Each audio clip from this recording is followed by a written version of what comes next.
Bismillahirrahmanirrahim.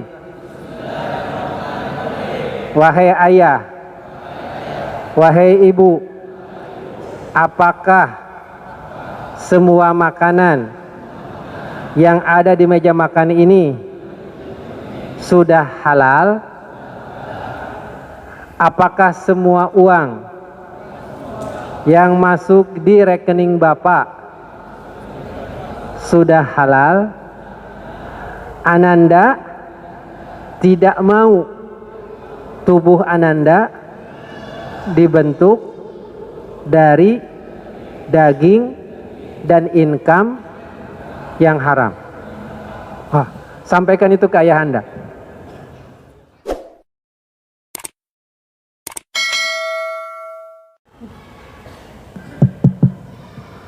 Bismillahirrahmanirrahim. Assalamualaikum warahmatullahi wabarakatuh. Alhamdulillahilladzi ja'alal muslimina jasadan wahida wa ja'ala rabitatan fima bainana baina usrah al-ustad al-murabbi Muhammad Arifin Ilham wa kadzalika qaryah as-sunnah wa kadzalika muassasah az-zikra wa thalab wa talibat wal mu'minina wal mu'minat al hadirin fi hadal majlisil mubarak fi majlis zikra wa majlis ihya'ul mabit insyaallah imanan wa tauhida wa nusalli wa nusallim ala habibina wa syafi'ina wa qudwatina Muhammad sallallahu alaihi wasallam, amma ba'd. Pertama-tama mari kita panjatkan puji dan syukur kepada Allah Subhanahu wa taala. Salawat serta salam ke baginda Rasulullah sallallahu alaihi wasallam. Alhamdulillah, Al-Fakir bersyukur kepada Allah Subhanahu wa taala bahwa pada malam hari ini bisa bersilaturahim dengan pimpinan Yayasan Az-Zikra, demikian juga dengan pimpinan Kampung Sunnah Az-Zikra, dengan keluarga besar almarhum Murabbi Ustadz Arifin Ilham, yang mudah-mudahan Allah Subhanahu wa taala selalu memberikan rahmat kepada mereka dan kita semua. Allahumma amin. Betul apa yang disampaikan oleh Ananda Rizky. Saya menyebutnya Ananda karena beliau adalah anak didik saya di kampus Tazkiyah. Alhamdulillah beliau di sana aktif dan di sini juga sangat-sangat aktif. Mudah-mudahan Allah perbanyak sepertinya. Dengan keluarga Ustadz Arifin Ilham sesungguhnya sangat-sangat dalam silaturahim kami. Sebelum meninggal, almarhum menitipkan putri beliau Sahla untuk belajar di sekolah Al-Fakir di SD TGIS Tazkiyah Global Islamic School namanya, dan sampai hari ini Ananda Sahla masih menjadi murid saya di Tazkiyah Global Islamic School. Dan beliau Masya Allah dari waktu ke waktu masih berenang di kolam renang rumah saya. Alhamdulillah. Demikian juga Ananda Aska, beliau mungkin lebih sering sholat di masjid saya daripada di sini. Tapi Alhamdulillah karena di sana juga orang tuanya, di sini juga orang tuanya, kita sama-sama membina putra-putri almarhum Ustadz Arifin Ilham. Ananda Amer, Masya Allah juga banyak berkonsultasi, terutama saat beliau kuliah, karena beliau Masya Allah diberikan kekuatan pikiran, kesolehan, dan intelektualitas yang luar biasa. Jadi beliau banyak juga berdiskusi. Nah, mudah-mudahan kita doakan Ananda Alvin, mudah-mudahan akan menjadi penerus almarhum untuk melanjutkan Indonesia dan dunia berzikir insya Allah. Bapak dan Ibu yang dirahmati Allah Subhanahu wa taala, terutama anak-anakku, para pelajar, para mahasiswa yang hadir di sini, demikian juga mungkin ada sebagian dari sekolah dasar dan sekolah menengah. Hari-hari ini adalah hari-hari yang sangat penting dalam mempersiapkan kebahagiaan kita di masa yang akan datang. Kenapa demikian? Karena hari esok itu ditentukan oleh apa yang kita lakukan hari ini. Tomorrow is determined by what we are doing today. Al-mustaqbal yuhaddadu minal an wa yu'addu minal yaum. Masa depan itu diciptakan dan dibuat pada hari ini. Jadi apakah kita akan bahagia atau tidak besok dan masa yang akan datang itu tergantung sekarang. Ada pepatah mengatakan, jikalau Anda rileks, jikalau Anda santai, jika Anda berleha-leha sekarang, maka Anda akan mendapatkan masa depan yang berat, masa depan yang susah. Tapi jikalau Anda susah sekarang, payah sekarang, berat sekarang, disiplin sekarang, Anda akan mendapatkan masa depan yang mudah dan lunak. Artinya, jikalau Ananda sekalian yang masih belajar itu santai-santai, tidak mau menghafal Quran, malas untuk membaca hadis, malas belajar bahasa Arab, enggak terlalu semangat bahasa Inggris, tidak mau memperdalam tentang manajemen, tidak mau tafakuh fi syariah, tidak menguasai entrepreneurship, santai, jalan sana jalan sini, menghabiskan waktu dengan WhatsApp, tersesat di YouTube, kemudian nggak keruan dengan Facebook, santai, insya Allah masa depannya berat. Bukan hanya saja di akhirat, tetapi hidupnya pun pas-pasan. Kenapa? Karena kalau hanya lulus SMA, itu betapa banyak yang lulus SMA. Kalau yang hanya lulus sarjana, itu belatakan. Nah, justru kita itu hanya akan bisa survive jikalau kita lebih dari rata-rata. Rise above the crowd. Kita harus di atas yang rame. Kalau orang hanya hafal Yasin dan juz amma, itu nggak aneh. Nah, bagaimana kita di atas Yasin, di atas juz amma?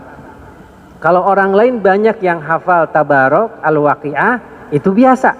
Bagaimana kita harus di atas Yasin, Tabarok, Al-Waqi'ah? Kalau orang lain hafal Al-Baqarah, nah bagaimana kita di atas Al-Baqarah? Kalau orang lain bisa menghafal Al-Quran, bagaimana kita menghafal dan menguasai tafsirnya? Baru di atas rata-rata. Kalau orang lain menguasai tafsir Al-Quran, bagaimana kita menambah dengan disiplin ilmu psikologi misalnya, atau ilmu manajemen misalnya, atau ilmu astronomi misalnya, atau ilmu kelautan, atau bahkan kedokteran. Karena Masya Allah, setiap disiplin ilmu yang dimiliki oleh seseorang itu akan menjadi aunan wa mu'inan li fahmil Quran. Setiap disiplin ilmu yang dimiliki oleh seseorang itu akan menjadi penolong dan pembantu untuk memahami Al-Quran. Ketika seorang dokter membaca bagaimana Allah menciptakan as-sulalah min tin, kemudian Allah Subhanahu wa taala menceritakan tentang nutfah, Allah menceritakan tentang alaqah, Allah menceritakan tentang mudghah, kemudian summa ansha'nahu khalqan akhar. Itu bagi kita biasa. Tetapi bagi seorang dokter kandungan, itu adalah sesuatu yang sangat dahsyat. Proses pembentukan manusia dari sperm menjadi zigot, kemudian menjadi nutfah, menjadi alaqah, dan menjadi mudghah. Kemudian bagaimana daging membungkus tulang, itu sangat luar biasa. Kalau kita melihat la syamsu yanbaghi laha an tudrikal qamar walal lailu sabiqun nahar wa kullun fi falaki yasbahun. Bagi kita baca Yasin itu biasa tiap malam Jumat. Tetapi bagi seorang astronom, ketika mendengarkan kalimat kullun fi falaki yasbahun, semua berenang di alam jagat raya ini.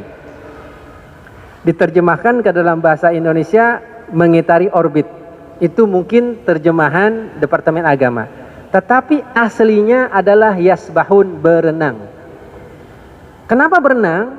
Ternyata bintang, galaksi, komet itu tidak bergerak dalam yang hampa, tetapi ada dalam apa yang disebut dengan quarks, disebut dengan kuantum. Semua di alam jagat raya ini itu ternyata seperti orang yang berenang. Kenapa? Jikalau saya berenang dari sini ke ujung sana, maka pertama saya harus loncat, yang kedua harus bergerak, dan yang ketiga menjauhi tempat asal. Loncat, bergerak, menjauhi tempat asal. Dan itulah ternyata apa yang terjadi saat ini dengan semua galaksi yang ada. Apa yang disebut oleh Stephen Hawking atau Hubble yang disebut dengan the expanding universe. Bahwa alam jagat raya ini semakin luas, semakin luas, semakin luas. Semakin jauh, semakin jauh, semakin jauh dari tempat asalnya, dan semuanya tidak ada yang diam. Masya Allah. Itulah sesungguhnya yang menjadikan ilmu apapun yang dimiliki oleh kita, ketika kita memperdalami Al-Quran, maka akan semakin dekat dengan Allahu Akbar, Allahu Dzul Jalali wal Ikram, wa huwal qahar, wa huwal aziz, wa huwal jabbarul mutakabbir. Allah maha besar, Allah maha kuasa. Nah, insya Allah kedalaman kita terhadap Al-Quran, kedalaman kita terhadap Islam akan mendorong kita untuk bisa bahagia. Nah, apa sih yang dimaksud dengan bahagia? Apakah bahagia itu banyak uang? Apakah bahagia itu rumahnya besar? Apakah bahagia itu mobilnya mewah? Apakah bahagia itu kekayaannya berlimpah?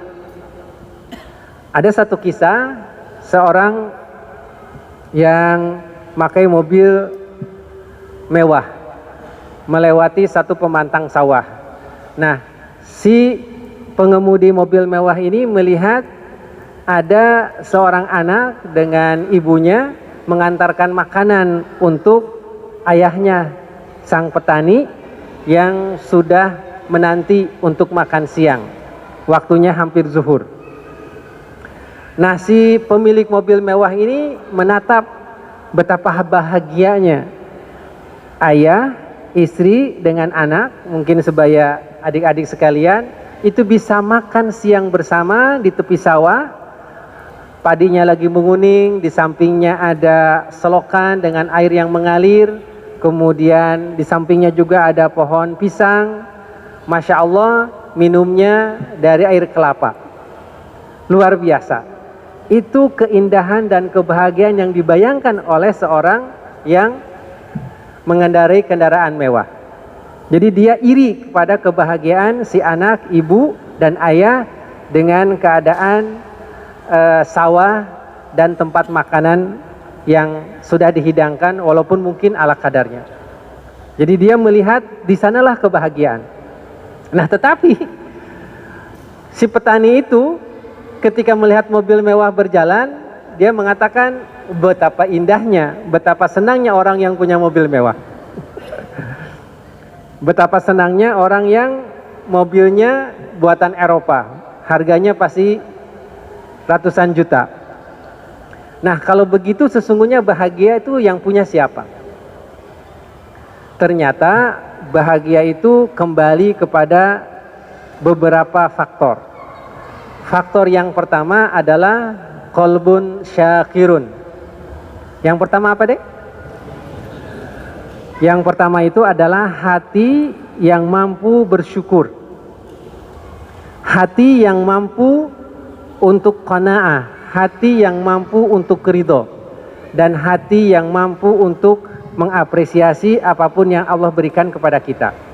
Oke, sekarang saya mau bertanya ini. Nah, ini ada ini ya, yang pegang balpen. Saya mau bertanya, Ade, apakah sudah sukses? Apakah Ade sudah merasa sukses atau belum? Belum. Oke, belum sukses. Mas, siapa namanya yang baju biru ini? Haromain. Mas Haromain sudah merasa sukses? Belum. Kira-kira apa menurut Mas Haromain definisi sukses?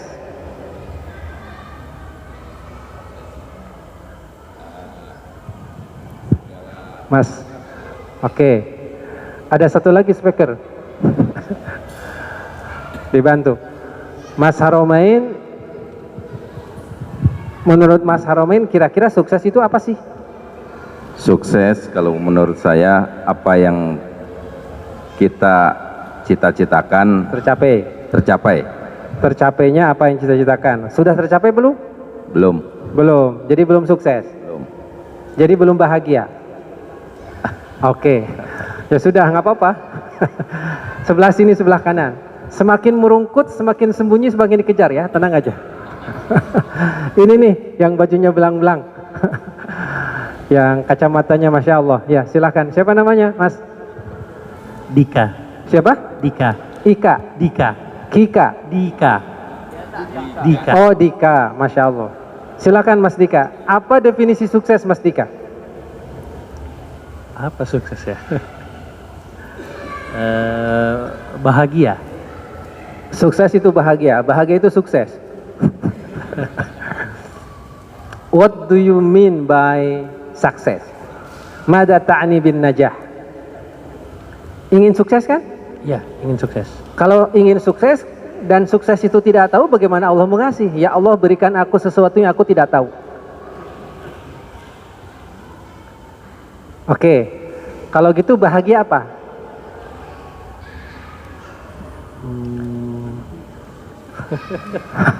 Ini bahaya nih. Bahagia, senang. Oke, di sampingnya ini, Ustadz, ya, silahkan definisikan sukses.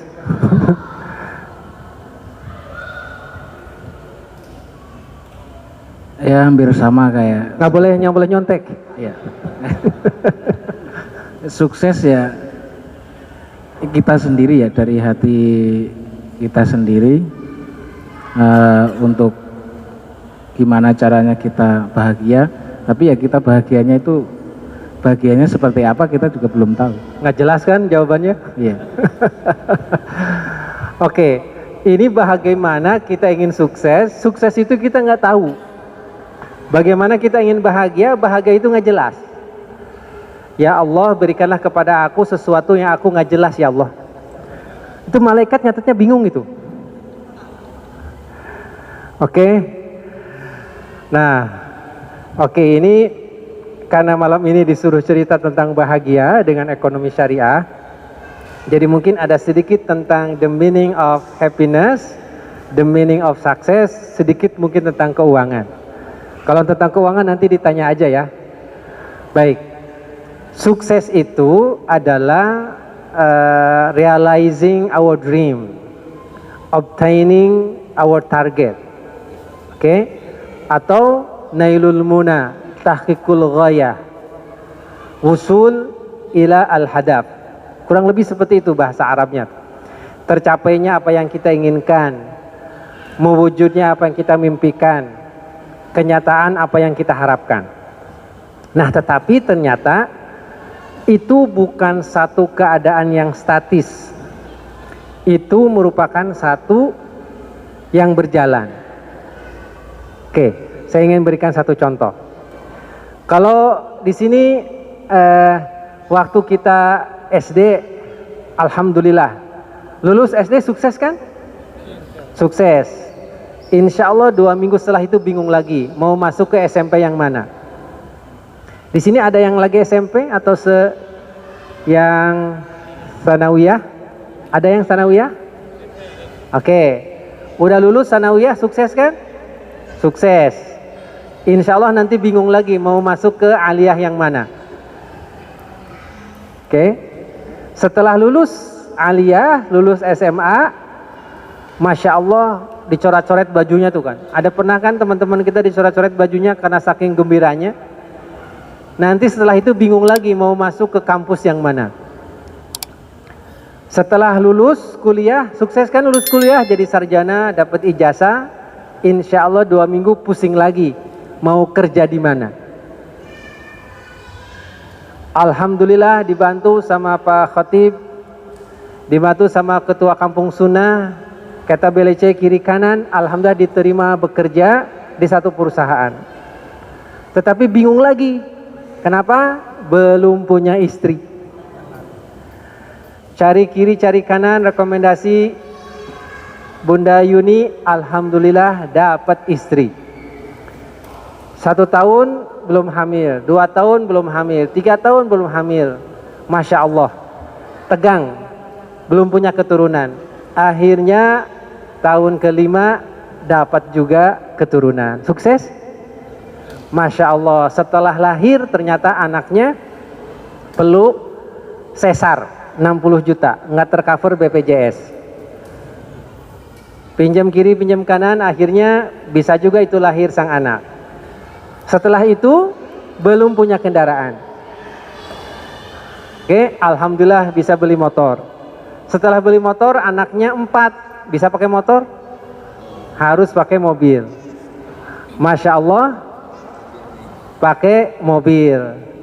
Setelah jalan ternyata di PHK di kantornya. Oke, pertanyaan saya, orang ini suksesnya di mana coba? SD, SMP, SMA, kuliah, kerja, menikah, punya anak, beli kendaraan. Suksesnya di mana? Nah, Bapak Ibu yang dirahmati Allah Subhanahu wa taala, ternyata sukses itu adalah kemampuan kita untuk bersyukur kepada Allah Subhanahu wa taala atas apapun yang diberikan oleh Allah kepada kita hingga saat ini. Untuk itu kita ucapkan alhamdulillah.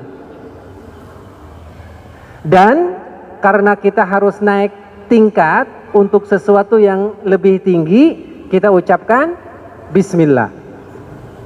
Sampai di tingkat yang kedua, kita ucapkan apa lagi? Alhamdulillah lagi. Karena kita harus naik ke tingkat yang ketiga, ucapkan bismillah lagi. Sampai di tingkat yang ketiga, ucapkan alhamdulillah. Karena harus naik ke lantai yang keempat, ucapkan bismillah lagi. Sampai di tingkat 4, ucapkan alhamdulillah. Karena kita harus naik lagi, kita ucapkan bismillah lagi. Itulah hidup. Sampai satu titik, itulah titik terakhir dan titik pencapaian kita ketika dipanggil oleh Allah Subhanahu wa taala.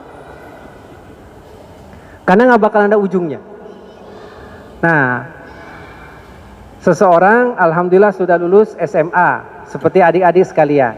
Ucapkan alhamdulillah. Nah, tetapi karena adik-adik harus kuliah dan kuliah di kampus yang baik, ucapkan bismillah agar kita masuk di kampus itu dengan sebaik mungkin. Beres S1, ucapkan alhamdulillah. Karena kita ingin masuk ke S2, ucapkan bismillah. Lulus S2, ucapkan alhamdulillah. Jangan diam, naik lagi ke S3, ucapkan bismillah.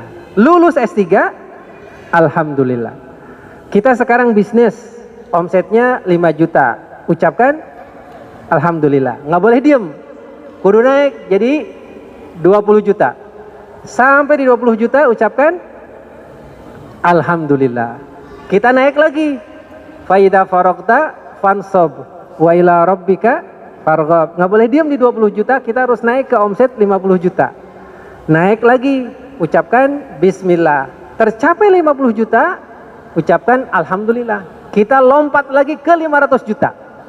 Ucapkan bismillah. Tercapai 500 juta, alhamdulillah. Naik lagi ke 5 miliar. Ucapkan bismillah. Sampai di 5 miliar, alhamdulillah. Dan seterusnya.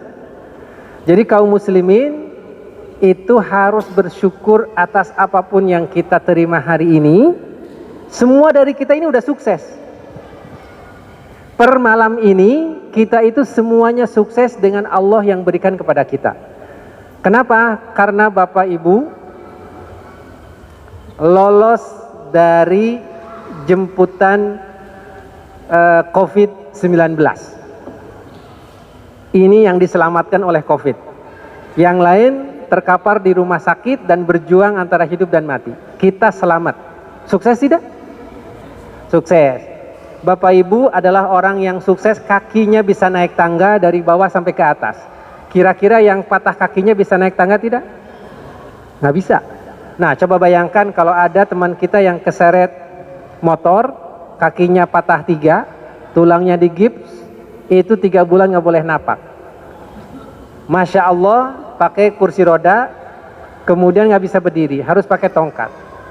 Bulan ke-1 belajar jalan, bulan kedua belajar lagi, bulan ketiga baru bisa jalan. Nah, kalau kita bisa loncat, bukankah itu satu kebahagiaan? Nah, ternyata kita bisa nafas, kita bisa berjalan, kita bisa sholat dengan khusyuk dan baik. Itu adalah satu kenikmatan. Bahkan tadi siang kita bisa makan dengan enak, itu adalah satu kenikmatan. Ketika saya ini lagi sariawan, itu makan sakit semua. Nah, jadi kalau ditanya sudah sukses belum? Alhamdulillah. Tapi saya punya target yang lebih tinggi, saya akan bismillah lagi. Ya, oleh karena itu apapun yang Allah berikan kepada kita, kita tidak kufur nikmat. Kita tidak mengecilkan arti apa yang Allah Subhanahu wa taala berikan kepada kita. Oleh karena itu kunci kebahagiaan pertama adalah qalbun syakirun, hati yang selalu bersyukur atas apa yang Allah berikan kepada kita. La in syakartum la azidannakum wa la in kafartum inna adzabi lasyadid. Mudah ya, konsep sukses dalam Islam itu hanya antara alhamdulillah dengan bismillah dan seterusnya. Nah, yang kedua, kebahagiaan itu syaratnya adalah keluarga yang sakinah, mawaddah, warahmah. Nah, sekarang ibu-ibu ada di belakang, bapak-bapak ada di sini. Kita punya keluarga, seperti juga alhamdulillah ini ada rukun-rukunnya. Sakinah, kita selalu mendengar kata sakinah. Wa min ayatihi an khalaqalakum min anfusikum azwaja litaskunu ilaiha wa ja'ala bainakum mawaddatan wa rahmah inna fi dzalika laayatil liqaumin yatafakkarun. Di sini ada 3 kata yang utama, 1 sakinah, 2 mawaddah, 3 rahmah. Apa ini maksud dengan sakinah? Sakinah itu dari asal katanya sakana yaskunu sakinatun. Artinya peace and tranquility, satu ketenangan, satu kedamaian. Nah, ini antara suami dengan istri, bagaimana satu sama lain harus saling mendukung, harus saling menjadikan tenang. Artinya jikalau si ayah ini lagi berjuang untuk mencari rezeki, itu harus didukung oleh sang istri, terutama sang istri dengan mengatakan, Kakanda silahkan berbisnis, silahkan mencari rezeki yang halal, banyak akan Adinda tabung, kalau seandainya sedikit akan dicukup-cukupkan. Insya Allah jikalau seorang istri sudah mengatakan seperti itu kepada suami, maka suami pun akan tenang dan tidak stres kalau gagal. Nah, insya Allah kalau seandainya sang istri juga dikatakan, Mama apa boleh buat, belum bisa ganti handphonenya. Nah, maka sang istri pun siap untuk bersabar.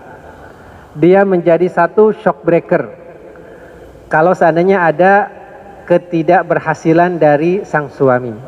Jadi sakinah itu adalah kemampuan untuk menerima pasangan kita apa adanya.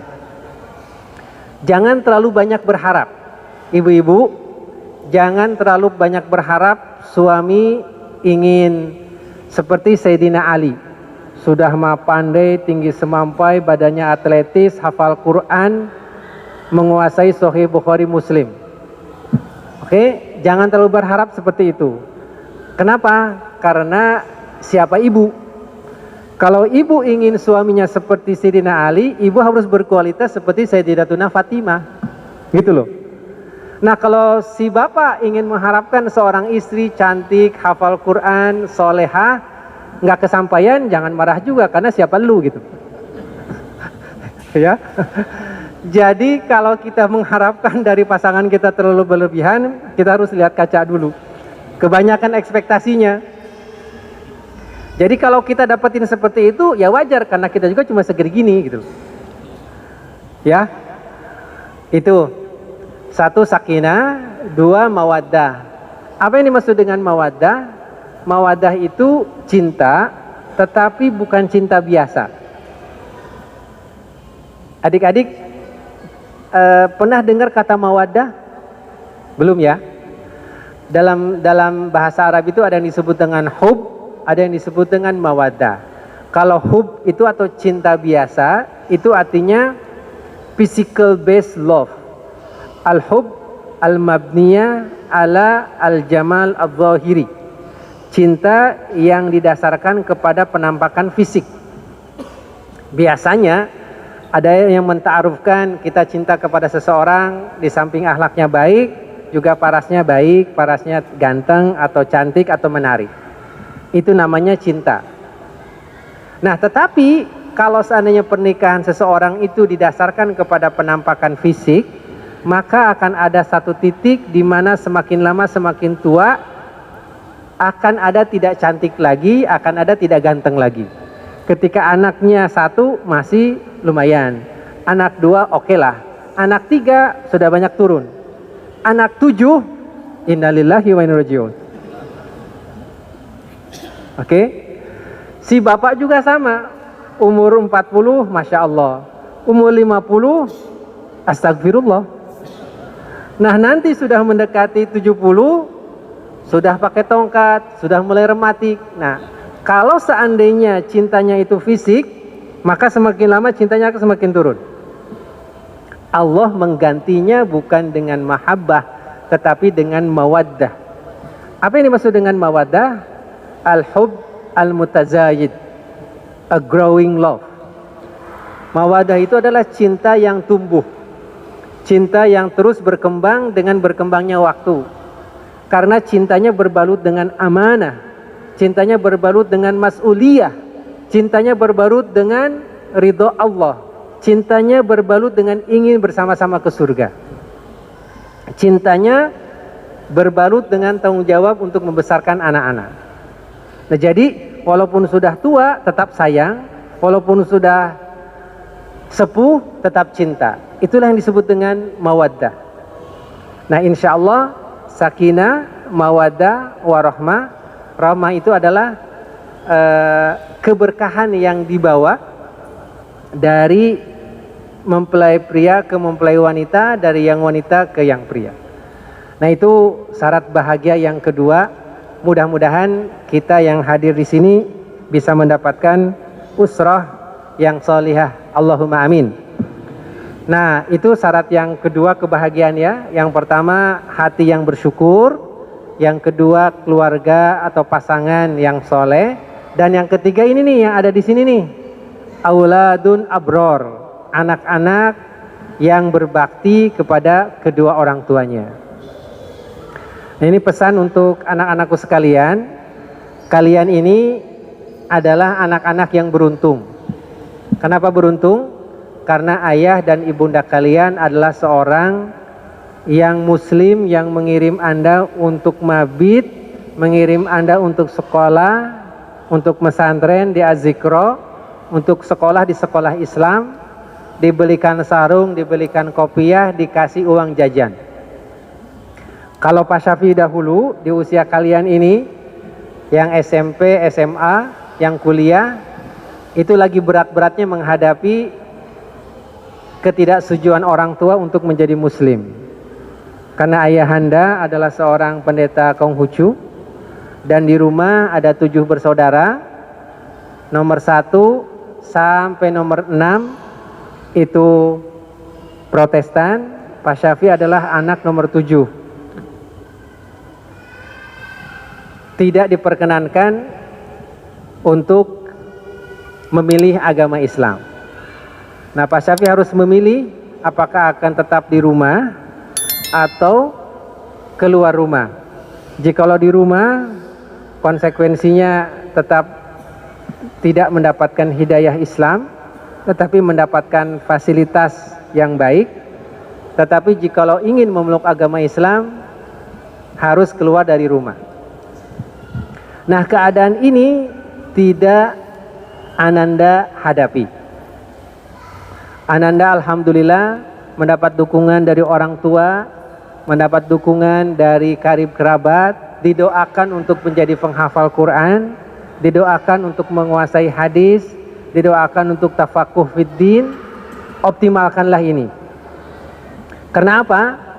Karena masa muda seperti Ananda sekalian tidak akan terulang dua kali. Rasulullah SAW bersabda, "Iktanim khamsan qabla khamsin, syababaka qabla haramika, sihataka qabla maradika, ghinaka qabla faqrika, faragaka qabla syughlika, wa hayataka qabla mautika." Optimalkan yang 5 sebelum yang 5. 1, masa mudamu sebelum masa tuamu. 2, masa sehatmu sebelum sakitmu. 3, masa kayamu sebelum masa kekuranganmu. Yang 4, masa senggangmu sebelum masa sibukmu. Yang 5, hidupmu sebelum kematianmu. Nah, adik-adik sekalian, ini belum punya beban. Adik-adik sekalian belum punya tanggung jawab. Adik-adik sekalian belum ada buntut. Nanti jikalau sudah menikah, ada tanggung jawab istri. Nanti jikalau sudah punya baby, akan ada tanggung jawab baby. Nah, sekarang tugas Ananda sekalian hanya belajar, dan beribadah. Tugasnya hanya belajar, dan beribadah, serta berbakti kepada orang tua. Belum ada kewajiban untuk membayar apapun dari diri pribadi. Belum ada kewajiban untuk mengembalikan. Dan ini hanya berlangsung biasanya sampai kuliah. Sampai usia 22-23. Setelah itu Ananda nanti waktunya akan sibuk. Kalau sudah bekerja, udah nggak bisa banyak lagi menghafal Al-Quran. Kalau sudah punya keluarga, nggak bisa lagi kita belajar dengan tenang. Karena sudah ada baby, nangis dia. Ketika kita baca Quran, mau menghafal, anak nangis, terpaksa Qurannya disimpan, nanganin dia dulu. Ketika kita mau menghafal mufrodat bahasa Arab, si kecil minta ke WC. Otomatis ini disimpan dulu, kita harus pergi ke WC dulu.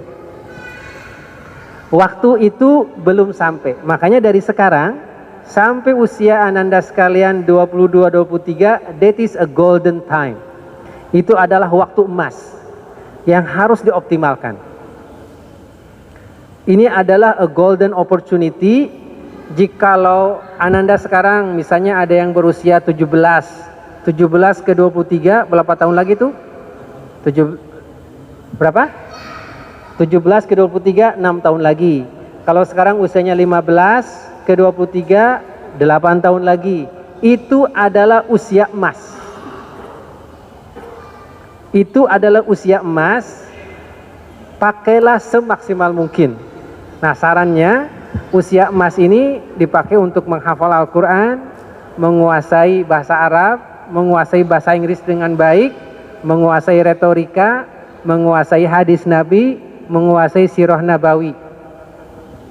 Ini adalah satu kesempatan yang sangat luar biasa. Nanti setelah 23 lewat, Ananda sekarang sekalian tidak punya kesempatan seperti itu. Ya. Sekarang tinggal milih. Kalau Ananda sekarang malas-malasan, nanti setelah 23, 25, 26, 30 berat. Tapi jikalau Ananda semangat, insya Allah ketika 25, 27, 30 akan ringan. Percayalah. Tinggal milih mau ringan sekarang, mau ringan nanti. Itu yang nomor 3 ya. Nomor 1 hati yang bersyukur, yang kedua keluarga yang soleh, yang ketiga anak-anak yang berbakti kepada kedua orang tuanya dan memanfaatkan masa mudanya. Nah, kebahagiaan yang keempat, Bapak-bapak dan Ibu-ibu yang dirahmati Allah Subhanahu wa taala, adalah al-bi'ah as-shalihah. Kita akan bahagia jikalau kita ada di lingkungan yang soleh juga. Alhamdulillah kita sekarang ada di kampung sunnah, di mana setiap waktu sholat kita diingatkan, jikalau ada yang sakit dijenguk, bahkan sholat subuh disiapkan pick up servisnya. Itu adalah satu kebahagiaan yang tidak didapatkan saudara-saudara kita di tempat lain. Saya baru pulang dari Bandung tadi. Masya Allah, Bandung, setiap kali ke Bandung terasanya semakin padat, semakin padat, semakin padat. Demikian juga Jakarta. Ada beberapa tempat yang lingkungannya tidak kondusif untuk beribadah. Ada beberapa tempat yang lingkungannya tidak terlalu bersih. Ada beberapa tempat yang udaranya tidak terlalu nyaman. Masya Allah, di Sentul ini, di kampung sunnah ini, lingkungannya islami, udaranya segar, dan orang-orangnya satu sama lain watawasau bil haq, watawasau bil ibadah, watawasau bis sabr, watawasau bil amanah, watawasau bi qiraatil Quran, watawasau bi tafaquh fid din. Itulah kampung sunnah. Jadi adanya kita di bi'ah as-shalihah itu salah satu syarat untuk mendapatkan kebahagiaan. Nah, tinggal kita mengoptimalkannya. Itu syarat kebahagiaan yang keempat. Kita memiliki satu lingkungan yang baik. Ada pepatah mengatakan ibhasil jar qoblad dar. Kalau Anda akan mencari rumah, carilah lingkungan sebelum mencari rumahnya. Carilah lingkungan terlebih dahulu di mana baru pilih rumahnya. Jangan mencari rumah baru lihat lingkungan. Alhamdulillah kalau di kampung sunnah ini lingkungannya sangat amat baik. Inilah mungkin yang harus kita pertahankan bersama-sama. Kita selaku tetangga antara Tazkiyah dengan Az-Zikro, mudah-mudahan bisa menjaga lingkungan kita di sini semakin lama semakin kondusif insya Allah. Nah, yang kelima, ini yang sangat amat penting. Kebahagiaan itu hanya akan ada jikalau sumber pendapatan kita itu halal. Pendapatan kita jikalau itu bermasalah dan cara mengaturnya itu bermasalah, maka kemungkinan besar bermasalah juga. Kenapa demikian? Karena ternyata Anda adalah apa yang Anda makan.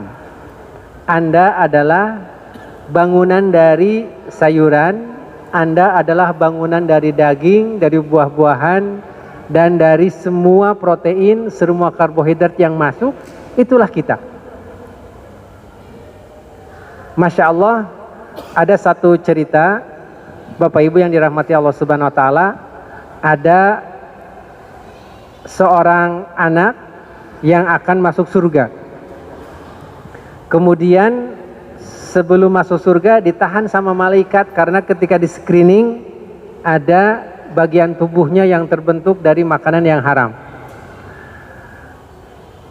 Ketika itu anak itu tidak terima akan dilemparkan ke neraka. Kenapa? Karena katanya ini makanan saya makan hasil masakan ibu. Maka malaikat menghadirkan sang ibu. Ibu, benar Anda ini yang memasak masakan ini? Betul. Ternyata setelah dicek makanannya ini haram. Loh, bentuknya kok ini kangkung, bentuknya itu wortel, bentuknya ini bayam. Betul, bentuknya ini wortel, kangkung dan bayam, tetapi ternyata uangnya dapat korupsi. Akhirnya si ibu mau dilemparkan ke neraka. Kata si ibu, saya tidak terima karena saya cuma masak doang. Uangnya ini berasal dari si bapak. Si bapak yang mau masuk surga ditarik lagi. Hei bapak, ini kenapa memberikan nafkah ke si ibu dari pendapatan yang tidak halal? Kata si bapak, itu kemarin saya ada proyek 100 juta. Saya ada proyek, mohon maaf, ada proyek 100 miliar. Saya cuma mengambilnya 10 juta saja. Jikalau ada proyek 100 miliar, si bapak ini cuma ngambil 10 juta, wajar tidak? Halo, pertanyaannya, ada proyek 100 miliar, si bapak ini cuma ngambil 10 juta, wajar tidak? Tidak wajar, terlalu sedikit. Astagfirullah. Proyeknya 100 miliar, diambilnya cuma 10 juta. Untuk zaman Kiwari hari ini itu terlalu sedikit, terlalu soleh. La haula wala quwata illa billah. Singkat cerita, yang 10 juta ini dibelikan tahu, tempe, tongkol, kemudian rendang, dendeng balado, bistik, sama kerupuk Palembang, campur jeruk nipis sedikit. Oke, pertanyaan saya, tahu, tempe, jeruk nipis, kerupuk Palembang, tongkol, dendeng batoko halal haram? Siapa yang mengatakan halal angkat tangan? Siapa yang mengatakan haram angkat tangan? Siapa yang tidak punya tangan angkat tangan? Oke. Kalau tahu, tempe, kerupuk Palembang, dendeng batoko, rendang, fisiknya itu halal. Tetapi karena uangnya dapat nilep, maka hukumnya haram. Itulah yang disebut dengan halalun wa haramun bihukmihi wa halalun wa haramun bi ainihi. Ainnya halal, ini nih air ini ainnya halal, tetapi karena dari 1 galon itu uangnya dari yang 10 juta yang dari gratifikasi tadi, maka ini menjadi haram juga. Nah, kemudian air ini diminum oleh sang bayi, susu itu diminum oleh sang bayi, kerupuk itu dimakan oleh sang bayi, dendeng batoko itu dimakan oleh sang anak. Kemudian anak itu tumbuh dari makanan yang tidak halal. Ada sebagian jadi mata, ada sebagian jadi sel telinga, ada sebagian dari sel jantung, ada sebagian jadi sel paru-paru. Pertanyaannya, gimana membersihkannya? Nah, kalau sana kena najis, mughaladhah, 6 kali air, 1 kali tanah itu hilang. Tetapi jikalau yang haram ini sudah membentuk jadi mata, jadi telinga, jadi darah dan daging, itu gimana membersihkan? Kata baginda Rasul, lahmun nabata min haramin fannaru aulabih. Lahmun nabata min haramin fannaru aulabih.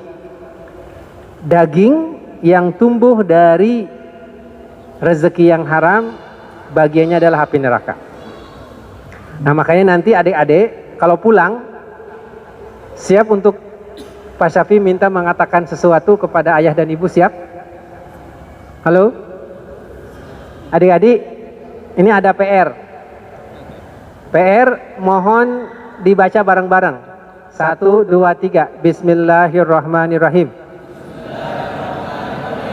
Wahai ayah, wahai ibu, apakah semua makanan yang ada di meja makan ini sudah halal? Apakah semua uang yang masuk di rekening Bapak sudah halal? Ananda tidak mau tubuh Ananda dibentuk dari daging dan income yang haram. Wah, sampaikan itu ke ayah Anda. Oke, nanti kalau mau makan, papa, mama, adek mau memastikan semua yang ada di meja ini halal. Nggak apa-apa, kalau bapak nanti marah nggak apa-apa, sekali dua kali marah nggak apa-apa. Tapi nanti akan ada satu malam ayah kita akan merenung. Itu si Ade tuh pertanyaannya kok bahaya banget. Menanyakan rekening rekening saya, semua yang masuk di situ sudah halal atau tidak. Nah, mudah-mudahan dengan Ade nanti sudah menanyakan tentang kehalalan semua yang masuk ke rumah, baik itu rumahnya sendiri dibeli dari mana, mobilnya dari mana, makanannya dari mana, proyek yang mana, dan segalanya. Mudah-mudahan itu akan memastikan setelah kita mabit bahwa rezeki kita itu halal adanya, dan hanya rezeki yang halal lah yang akan membawa kepada kebahagiaan. Hanya rezeki yang halal lah yang akan membawa kepada sa'adah fid dunya wal akhirah. Nah, tetapi jikalau itu adalah rezeki yang haram, besar kemungkinan akan menjadikan panas dan menjadikan bermasalah. Oke, yang keenam, ini yang paling penting, ini kita harus memperdalam ilmu agama, termasuk juga ilmu pengetahuan tentang hakikat hidup dan hakikat kesuksesan dan bagaimana risalah dari Rasulullah Shallallahu Alaihi Wasallam. Mau tanya, mana yang lebih bagus antara orang yang kaya dan bersyukur serta orang miskin dan sabar? Mana yang lebih bagus? Ada dua nih. Ada orang kaya bersyukur, ada orang miskin sabar. Oke, miskin sabar lebih bagus. Mana yang miskin sabar? Angkat tangan, miskin sabar. Supaya nggak ngantuk, angkat tangannya. Siapa yang memilih miskin sabar? Oke. Siapa yang memilih kaya syukur? Siapa yang tidak mau kaya? Oke, ini ada hadisnya. Ajaban bi amril muslim, kullu halihi khair, idza atahu ni'am fasyakar, wa idza ja'ahu bala fasabar, wa kullun fihi khair, wa ma dzalika ila li amrin muslim. Atau kama qala alaihi salatu wasalam. Fima makna.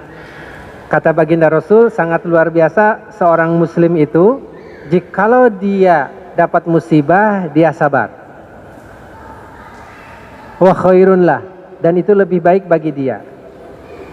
Dan jikalau dia ada nikmat, dia bersyukur, dan itu pun baik bagi dia. Dan ini hanya ada pada muslim. Cuman kalau disuruh memilih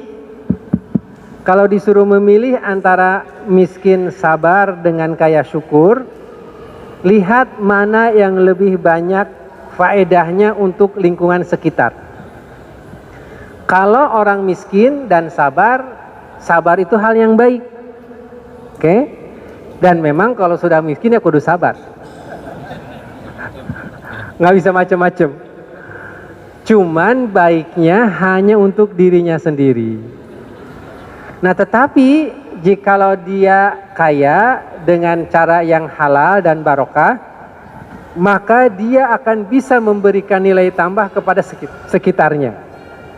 Kalau dia kaya, maka dia bisa infak, bisa sedekah, bisa zakat, bisa wakaf. Karena dia kaya, dia nyumbang beasiswa. Alhamdulillah baik. Karena dia kaya, dia wakaf masjid. Alhamdulillah. Karena dia kaya, dia wakaf Al-Quran. Karena dia kaya, dia ngasih makan setiap sholat Jumat untuk semasjid seluruhnya. Nah, adik-adik mau miskin sabar, mau kaya syukur? Oke. Banyakan mana pahala seorang ustadz hafal Quran, baca Quran sendirian? Hafal Quran nih ustadz nih, baca Quran sendirian. Dengan adik-adik, insya Allah setelah mabit ini, kemudian kuliah, kemudian bekerja, kemudian menjadi pengusaha kaya, kemudian bisa wakaf 1000 Quran. kemudian ada 1000 santri baca Quran Anda di waktu yang sama. Yang ini baca 1000 Quran, yang ini baca 1 Quran. Pahalanya gedean mana? Jadi kalau hitung-hitungan amal, ternyata yang paling banyak potensi masuk surga itu adalah yang kaya dan beramal infak yang banyak. Maka argonya itu lebih cepat. Oke, nanti ada pembahasan yang lain lah ya. Begini, asumsikan kita ini dipanggil oleh Allah Subhanahu wa taala, seseorang dipanggil oleh Allah Subhanahu wa taala dalam waktu yang pendek. Seorang meninggal dunia. Sudah meninggal dunia, maka dia tidak bisa baca Quran lagi kan? Oke. Tetapi karena dia ini punya harta, Masya Allah dia sudah mendirikan masjid. Karena dia ini punya harta, Masya Allah sudah berwakaf Quran. Masya Allah karena dia ini berharta buat rumah tahfidz. Masya Allah karena dia ini ada deposito yang abadi, bagi hasilnya untuk ngegaji para ustadz. Di alam kubur beliau ini menerima transferan pahala. Idza mata ibnu adama in qata amaluhu ila min salasin shadaqatin jariyah au ilmun yuntafa'u bihi au waladun sholihun yad'ula. Jikalau seorang meninggal dunia terputus kecuali dari 3, shadaqatun jariyah, ilmu yang bermanfaat atau anak yang soleh. Salah satu di antaranya adalah wakaf-wakaf dia itu tadi terus mengalir ke kuburannya. Jadi boleh jadi ketika dia meninggal, Masya Allah banyak dosanya. Tetapi karena aliran pahalanya itu ngalir, ketika yaumul mahsyar ditiup sangkakala, pahalanya sudah ngelewatin dosanya. Akhirnya masuk surga. Ketika meninggal mungkin dosanya tinggi, pahalanya sedikit. Nah tetapi karena dengan masjidnya dipakai sholat, karena wakafnya dibacain Al-Quran, rumah tahfidznya, maka dosanya kalah sama amalnya. Semakin lama semakin naik, akhirnya amalnya lebih tinggi dari dosanya. Nah makanya dalam Al-Quran, fa'asaddaqo wa akum minas sholihin, orang yang meninggal dunia itu berharap bisa balik lagi ke dunia. Hal yang pertama ingin dilakukan ternyata bukan saum, bukan sholat, tetapi bersedekah. Kenapa? Karena dia melihat betapa besarnya pahala yang disiapkan oleh Allah Subhanahu wa taala, dan dia bisa memberikan argometer pahala yang terus-menerus mengalir walaupun sudah di alam kubur. Jadi betapa besarnya pahala Ustadz Arifin Ilham, murabi kita yang sudah membangun masjid ini. Betapa besarnya pahala beliau yang sudah memulai sesuatu yang baik dengan zikir. Betapa besarnya pahala beliau yang sudah membangun Gunung Sindur dan semua unit-unit yang ada di sini. Beliau di alam kubur, tetapi transferan pahalanya terus mengalir. Nah kita juga harus seperti itu dengan semua keterbatasan kita. Bagaimana kita menciptakan satu pasif pahala, ada pasif income, ada pasif pahala yang bisa mengalir terus memberikan transfer. Oke. Nah itu adalah syarat kebahagiaan yang ke-6, dan terakhir syarat kebahagiaan yang ke-7, Bapak Ibu yang dirahmati oleh Allah Subhanahu wa taala, adalah kita punya usia yang berkah. Punya usia yang panjang dan penuh dengan kebaikan.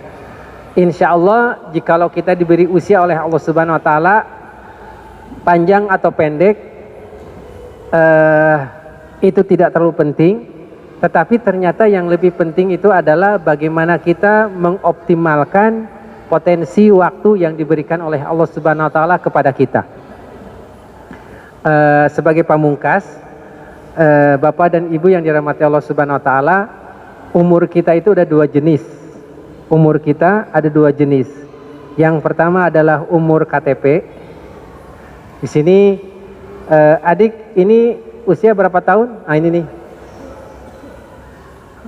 Usianya berapa? Umurnya berapa tahun? Usia Anda berapa? 8. 13 tahun. Itu namanya umur KTP. Pak Haromain usianya berapa? 48, itu KTP. Bapak usianya berapa? 51, itu usia KTP. 31, 41, 31, 41, 51 itulah usia KTP. Saya usianya juga sudah 50-an. Ini usia KTP. Jadi orang yang lahir tahun 80 sekarang usianya 42, ya kan? Orang yang lahir tahun 2000 sekarang usianya berapa? 22. Itu namanya umur KTP. Oke. Tetapi umur yang kedua itu namanya umur amal. Umur kebaikan dan umur ilmu. Boleh jadi seorang yang berusia 50 tahun tetapi santai-santai aja, jarang ke masjid, jarang baca Quran, jarang infak, jarang sedekah, tidak mau membantu Palestina, tidak mau membantu Rohingya, ngurusin bisnisnya sendiri aja, tidak peduli, maka usianya 50 tahun kalah sama anak yang berusia 20 tahun tetapi Masya Allah hari-harinya penuh dengan ibadah, hari-harinya penuh dengan ilmu, dan hari-harinya penuh dengan kontribusi kepada umat. Contohnya bagaimana? Contohnya seperti Imam Al-Ghazali. Ada yang tahu Imam Al-Ghazali usianya berapa? Usia KTP-nya 52 tahun.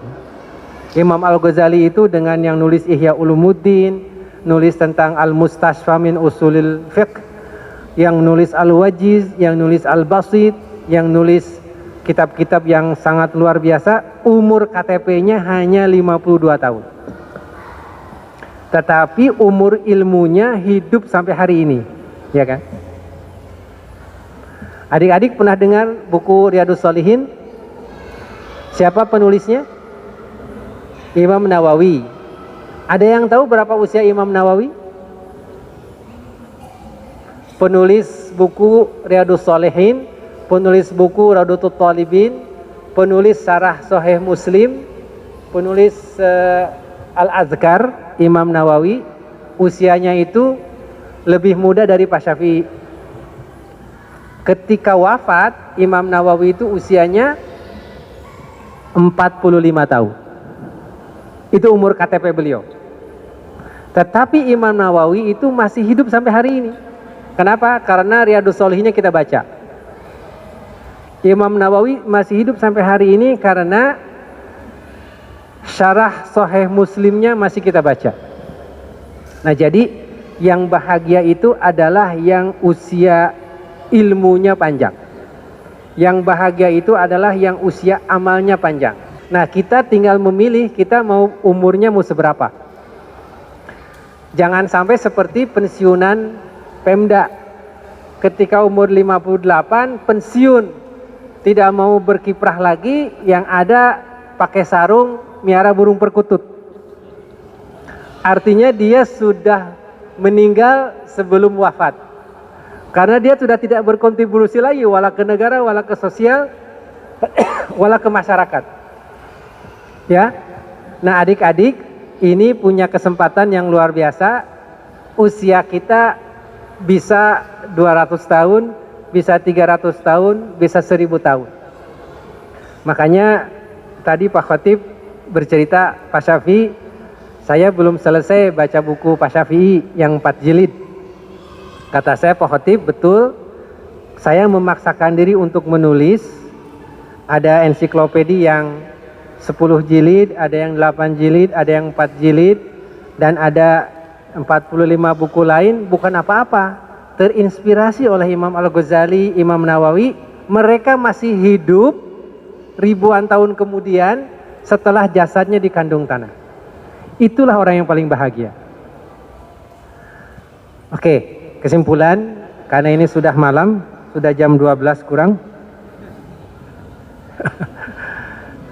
Kurang 2 jam setengah.